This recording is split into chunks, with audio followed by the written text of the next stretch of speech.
Les tops et les flops 2017. Je suis pas encore bonne pour faire du smurf. Changeons de métier, redevenons youtubeuse beauté. Il y a du make-up partout. Ça fait 3 vidéos qu'il y a du make-up partout devant moi. Bonjour à tous, c'est Mimi, je suis contente de vous retrouver aujourd'hui pour cette dernière partie, ce 3e volet de mes tops et flops 2017. Aujourd'hui, on parle des tops à prix élevé.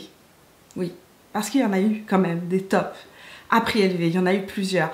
Donc sans plus tarder, on commence parce que sinon la vidéo va durer 10 ans, n'est-ce pas? On commence avec la catégorie soins. Le premier produit dont je veux vous parler, c'est le produit de Darphin, c'est le soin d'arôme à la camomille. Vous le savez, j'ai de la coupe rose, donc il n'y a rien de nouveau. Je suis toujours en train de chercher un produit magique pour m'aider à limiter mes rougeurs, à calmer l'inflammation de ma peau et à calmer aussi les éruptions que je peux avoir de ce type rosacée. Et cette huile-là a vraiment beaucoup aidé. C'est le soin d'arôme à la camomille de Darphin. Dedans, vous avez des huiles essentielles. Le produit est complètement naturel. Je me suis renseignée et j'ai eu l'information directement de Darphin. Donc le produit est complètement naturel. Dedans, vous avez uniquement de l'huile et des huiles essentielles et ce produit-là est vraiment génial. Je viens de le terminer, j'en ai plus. Évidemment, c'est un produit qui coûte un petit peu cher, moins cher que celui qu'on va voir après. Le produit m'a duré plus de 6 mois. Très honnêtement, la petite bouteille m'a duré plus de 6 mois. Et nous sommes arrivés au top du top de l'indécence au niveau des prix. Je suis désolée pour celles qui vont capoter sur ce produit. Il est indécemment cher. Extrêmement cher, mais que vous dire, ça, s'il y avait un seul produit à retenir cette année, c'est celui-ci. C'est la marque Peony, il est complètement vide, je l'ai terminé et c'est l'extrait de pivoine de Peony. Donc c'est une huile qui est extraite de la pivoine. Cette huile-là est une huile incroyable, elle défripe la peau, tout simplement. Je peux pas vous dire mieux que ça.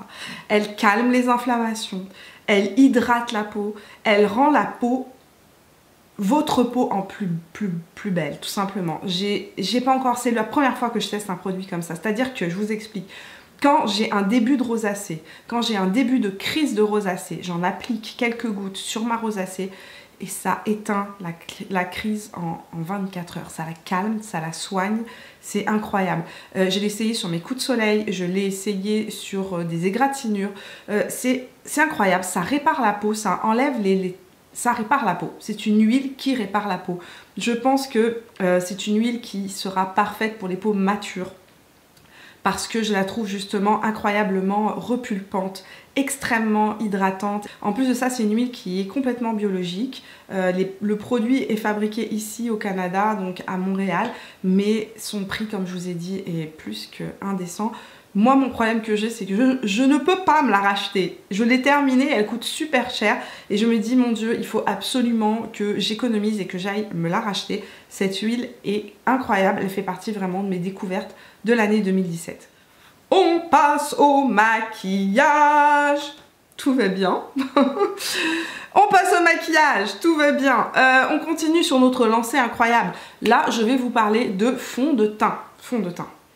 Le premier dont je vous parle, c'est le Power Fabric de chez Giorgio Armani. Il est longue tenue, il est extrêmement léger et il a une très bonne couvrance. C'est pas une couvrance totale, c'est une couvrance moyenne, mais elle est intensifiable. Le rendu est une peau veloutée. C'est comme ça que je le dirais. C'est pas un vrai mat.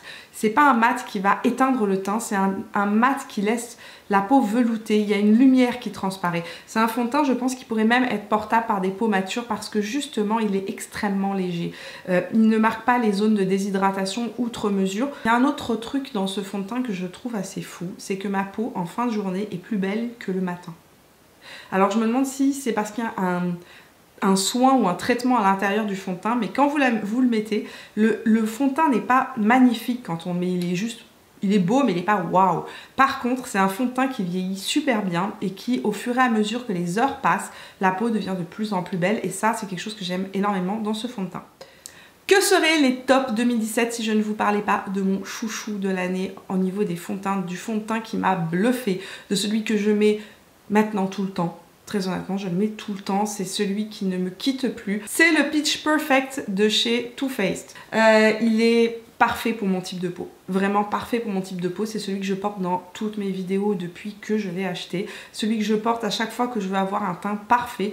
Il tient impeccablement bien sur moi, il ne bouge pas, il ne marque pas les défauts, vous savez, le grain de peau. Quand j'ai de la coupe rose beaucoup, quand j'ai des crises de rosacée, il ne marque pas la rosacée. Il est vraiment génial et non, il ne me dessèche pas la peau outre mesure. Mais mes amis qui ont la peau super sèche et super déshydratée, qui l'aimaient au mois de septembre, octobre, novembre, là depuis qu'il fait super froid, super desséché, elles l'apprécient beaucoup moins, elles me disent que ça marque plus les zones de déshydratation. Donc je vais vous expliquer comment moi je le porte.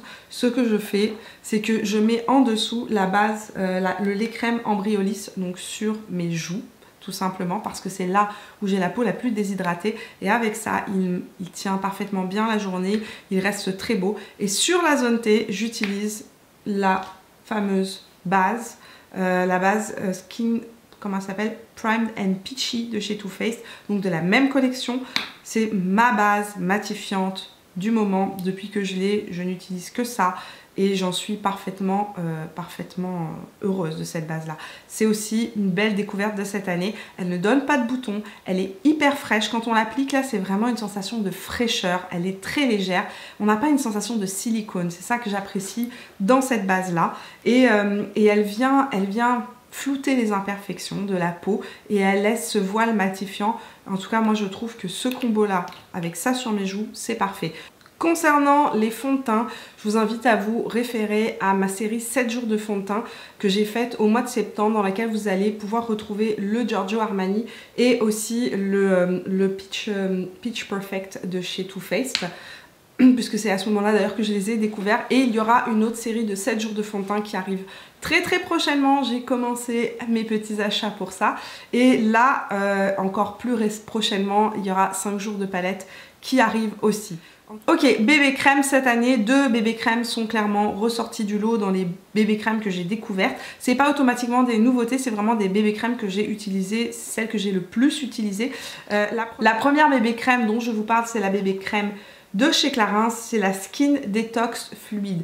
Cette bébé crème, quand on la met, elle vous laisse une peau mais glowy, fraîche, vraiment une peau de bébé, véritablement. Quand je la mets, c'est comme si ma peau était lumineuse tout de suite. Les peaux ternes, les peaux qui manquent de lumière, qui manquent d'hydratation, cette bébé crème là est magnifique. Elle donne vraiment ce teint super frais, très fraîche, très glowy. C'est ce que j'apprécie énormément dans cette bébé crème. Autre point que j'apprécie énormément dans cette bébé crème, c'est sa couvrance. Elle a une couvrance qui est juste parfaite pour une bébé crème. Le point négatif, c'est qu'il n'y a pas beaucoup de couleurs et que je trouve que les couleurs sont très foncées. C'est-à-dire que moi, je mets la 00 Fair en hiver. Donc si vous avez la peau plus claire que moi, elle risque d'être trop foncée pour vous. Donc celle que j'utilise tout le temps, quoi qu'il se passe, je pense qu'elle était déjà dans mes favoris de l'année passée, je ne sais plus. C'est la Your Skin But Better de chez It Cosmetics. Donc là c'est une CC crème. Très honnêtement, je ne vois pas de différence avec une bébé crème pour ce produit-là. Cette bébé crème-là, d'abord, est hyper couvrante. Ensuite, elle a un indice de protection de 50. Et puis, elle a une super tenue. Très honnêtement, elle se rapproche vraiment d'un fond de teint, mis à part le fait qu'elle a énormément d'ingrédients actifs traitants. Donc, c'est ce qui la différencierait d'un fond de teint. Mais je trouve que, franchement, cette CC crème, bébé crème, CC crème, puisque c'est une CC crème, est vraiment excellente. Elle laisse vraiment la peau Your Skin But Better. C'est exactement ça. On continue avec les produits de teint et voilà, les 2 poudres libres que j'ai adoré utiliser cette année, que j'utilise, qui ont été véritablement là aussi une magnifique avancée au niveau des poudres libres. Je trouve que c'est la poudre Born This Way de chez Too Faced et la nouvelle poudre Peach Perfect de chez Too Faced. La différence entre les deux, je vais vous expliquer. Celle-ci a un plus jaune, celle-ci est plus rosée. Et surtout la différence entre les deux, c'est que celle-ci est... Il y a des actifs d'acide hyaluronique dedans, donc en fait elle est plus faite pour les peaux qui sont sèches, déshydratées. Celle-là est vraiment plus faite pour les peaux mixtes à grasses. J'utilise les deux. Je trouve que le rendu de la Born This Way naturellement est magnifique, vraiment. Quand on a un grain de peau qui est assez irrégulier, la peau qui peut être un peu marquée, un petit coup de Born This Way avec un gros pinceau fluffy, vraiment très léger. Il faut avoir la main légère, attention parce que sinon ça va plomber votre teint, mais elle floute les imperfections, mais de manière incroyable. Et puis celle-ci, c'est mon nouveau chouchou, on va dire, parce que j'utilise énormément sur ma zone T. J'ai une zone T extrêmement capricieuse, je l'applique à la Beauty Blender humidifiée et franchement, ça maintient mes fonds de teint en place de manière incroyable. Poudre bronzante maintenant, j'ai 2 poudres bronzantes qui sortent véritablement du lot cette année. La première, c'est pas une nouveauté, mais moi j'ai commencé à l'utiliser véritablement cette année. C'est la Park Avenue Princess de chez Tarte. D'ailleurs, le dessin est complètement effacé. C'est une poudre bronzante géniale parce que elle est parfaite pour mon type de carnation. C'est-à-dire qu'elle est pas trop chaude, il n'y a pas de rouge dedans, donc on peut l'utiliser même en hiver. Elle n'est pas trop intense, mais elle s'intensifie facilement, c'est-à-dire qu'on peut en rajouter et vraiment aller intensifier. Et moi je l'utilise particulièrement en contouring et je la trouve vraiment très belle lorsque je veux faire juste un petit contouring et réchauffer mon teint en même temps. Donc, elle vient dans un petit boîtier avec un petit miroir, ce qui n'est pas dégueu quand on part en week-end. Et voilà, la couleur, ça peut vous donner une petite idée. Elle est mate, donc il n'y a pas du tout de brillant dedans. Elle est complètement mate, elle est crémeuse. Et c'est vraiment la poudre bronzante que j'ai le plus utilisée. Je la trouve vraiment parfaite au niveau de tout, des couleurs, de la carnation, de ce qu'elle peut m'apporter au niveau du contouring, aussi bien que juste pour réchauffer mon teint. Je la trouve vraiment super belle. Autre poudre bronzante qui là est une nouveauté de cette année et qui est pour moi la poudre bronzante qui a été la plus belle réussite que j'ai testée en tout cas cette année, c'est la poudre bronzante de chez Becca, la Capricoast. En fait, elles sont toutes belles, très honnêtement. Il y a vraiment plein de couleurs dans cette collection-là. Moi, je suis une couleur intermédiaire. Il y a des tons de poudre bronzante beaucoup plus clairs et c'est ce que j'adore déjà de premier abord dans cette poudre bronzante-là. C'est qu'ils ont pensé à tous les types de peau, aussi bien les peaux noires que les peaux blanches, très blanches, très claires. Donc moi, je vous dis, c'est pas la plus claire que j'ai, c'est une intermédiaire. Capricoast est une couleur juste parfaite en été. Parfaite et je la mets même en hiver, c'est ce que j'ai actuellement sur mes joues aujourd'hui. Je ne porte pas de fard à joues, je porte uniquement Capricoast et ce que j'ai mis c'est que un petit peu de ça en dessous et un peu de ça au-dessus. Les Sunlit Bronzer de chez Becca sont exactement comme leurs illuminateurs dans le sens où ils savent accrocher la lumière. Alors il n'y a pas de paillettes dedans, il n'y a aucune paillette. Vous pouvez les mettre sur vos joues, vous ne verrez pas de paillettes. Mais dans la composition, il y a quelque chose qui fait que ça accroche et que ça renvoie la lumière. Donc c'est extrêmement lumineux. C'est un bronzer qui est lumineux. Il n'est pas mat, il est lumineux, mais il rend ce côté tellement naturel de je suis partie en week-end au soleil. Dans cette gamme là ils ont pensé à tous les types de peau. Il y a des bronzers pour les peaux très claires, très blanches, très laiteuses et aussi des bronzers pour les peaux mates et pour les peaux noires et ça j'ai trouvé que c'était génial. Les palettes, cette année c'était le festival des palettes, je sais pas si vous êtes d'accord avec moi, mais toutes les marques ont décidé de sortir des palettes toutes plus belles les unes que les autres, donc le choix a été vraiment difficile, mais très honnêtement, s'il devait en avoir une seule qui ressorte cette année, qui est devenue ma palette indispensable, je dirais que c'est la Jaclyn Hill Baby. Oui, la Jaclyn Hill et Morphe. Alors elle n'est pas disponible dans aucun magasin puisque c'est de chez Morphe. Il faut le commander en ligne. Morphe livre à l'international. Ça c'est juste pour information pour celles et ceux qui vont se demander. Cette palette là est la perfection incarnée pour moi. Très honnêtement, je trouve que j'ai pas encore trouvé une palette qui lui arrive à la cheville.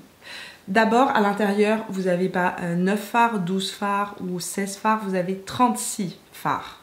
Dedans, vous avez des mats, vous avez des métallisés, vous avez des couleurs froides, vous avez des couleurs chaudes. Vous avez à peu près tous les types de couleurs pour réaliser n'importe quel type de maquillage. Vous avez un vrai noir qui est juste ici, vous avez des bruns foncés. Aujourd'hui, j'ai fait mon maquillage des yeux avec la palette, avec cette palette-là uniquement. Et vous avez ça là. Ces deux couleurs-là peuvent être utilisées en highlighter. C'est les deux plus beaux highlighters que je connaisse. Très honnêtement, regardez ça. Dites-moi que vous avez déjà vu quelque chose comme ça. C'est de la lumière de la lumière en... je ne sais pas comment vous dire. De la lumière en barre, j'ai envie de dire. C'est le fard blanc satiné lumineux, le plus lumineux que j'ai pu tester. Vraiment, j'espère qu'ils vont la garder parce que j'ai peur de finir certaines couleurs et de me dire il me les faut absolument. Voilà, donc je vous ferai une revue complète de cette palette. Elle va être dans 5 jours de palette. 5 jours de palette arrivent bientôt et il y aura dedans la Jaclyn Hill, c'est promis. Donc vous aurez vraiment tout le détail de cette palette là, vous aurez les swatchs et vous aurez un tuto avec. Alors dans la catégorie des highlighters, un highlighter est particulièrement sorti du lot cette année. C'est une palette dont je ne vous ai jamais parlé, c'est la palette Metallic Strobe. Je ne sais même pas pourquoi je vous en ai jamais parlé parce que c'est une palette que j'utilise tout le temps. C'est la Ambient Palette Lumière Metallic Strobe. Si vous connaissez la première palette Ambient Light, eh bien celle-ci n'a absolument aucun rapport. Ambient Light, c'est vraiment une palette qui a des fards plus de finition. C'est des poudres de finition qu'on applique qui viennent attirer la lumière sur le visage. Là, on est vraiment sur une palette d'highlighter et c'est des highlighters métallisés. Mais quels highlighters? Je vous le dis. Ça n'a aucun rapport avec les highlighters métallisés que vous avez déjà testés dans votre vie. C'est l'highlighter que je porte sur ma joue. Attention avec ces fards-là, ils peuvent être très intenses, mais ils peuvent être aussi très naturels. Et c'est ça que j'apprécie dans cette palette tout particulièrement. C'est qu'on peut avoir la main très légère et on aura vraiment l'impression que c'est la peau qui va vraiment comme briller de l'intérieur. On peut avoir envie d'avoir un impact beaucoup plus fort, un maquillage plus dramatique et y aller avec un pinceau beaucoup plus dense et à ce moment-là ça va être très intense. C'est des métallisés mais qui ne font pas ressortir les défauts de la peau. Je vous ai swatché les 3 couleurs juste ici, je vais vous les remontrer de près.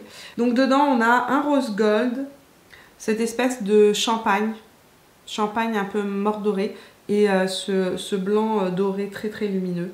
Les 3 couleurs sont magnifiques. Rouge à lèvres, cette année, il y a clairement 3 collections qui sont sorties du lot.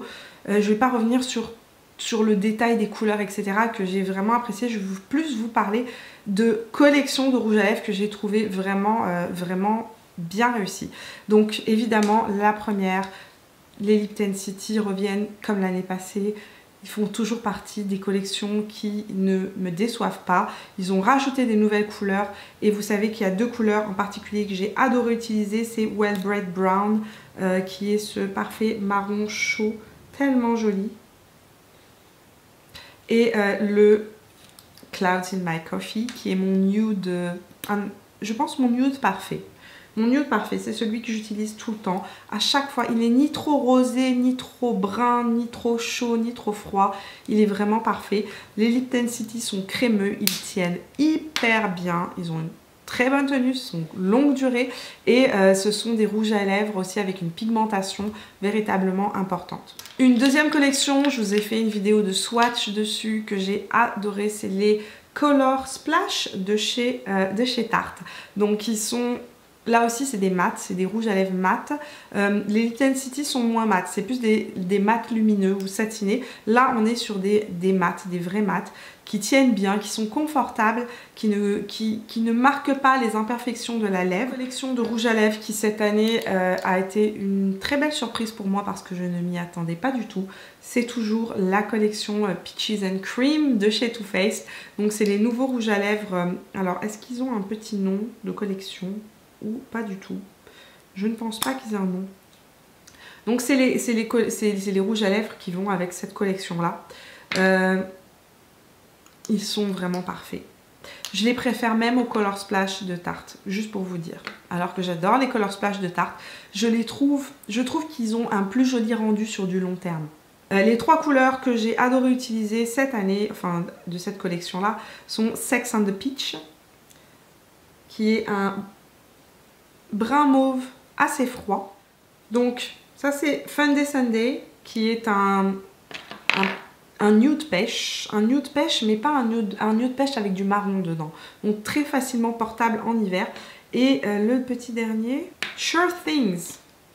Le dernier c'est Sure Things. Et oui, celui-là est vraiment, vraiment très clair. C'est pas un nude que je porte tout seul.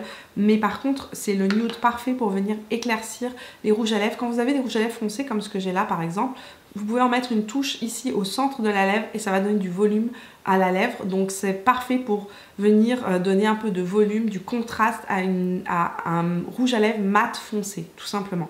Enfin, au niveau des glosses, je voulais absolument tirer mon chapeau à la collection Jane Nude de chez Bare Mineral parce que ces glosses-là sont devenus mes glosses chouchou de l'année. Je n'ai pas trouvé mieux au niveau des glosses. C'est les glosses que j'utilise tout le temps quand j'ai envie de mettre un gloss sur les lèvres. Très honnêtement, c'est vers ceux-là que je me tourne. En premier, si je trouve pas ce que je veux dans ceux-là, bah, je vais vers d'autres. Mais ils ont quelque chose de particulier. Ce sont des glosses qui ne sont absolument pas collants, qui hydratent les lèvres. Si vous avez les lèvres dans un état cata, vous pouvez les mettre, vous allez voir au bout de quelques minutes, vos lèvres vont commencer à aller mieux. Ils ont dans leur formulation quelque chose qui rend les lèvres plus volumineuses, plus plumpy. Mais attention, c'est pas comme les Buxom, il n'y a pas de sensation de picotement ou le Lip Injection de chez Too Faced que je n'aime pas du tout.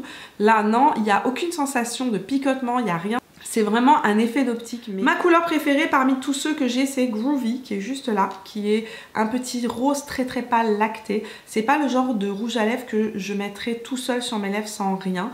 Je le mets vraiment par-dessus des rouges à lèvres. Si je veux mettre un gloss tout seul sans rien, je vais plus me tourner vers des couleurs plus foncées comme Tantalize ou comme Totally, qui est un peu plus marron. Donc Far Out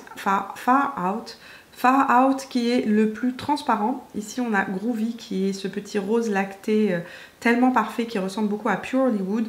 Ici on a Totally qui est plus marron.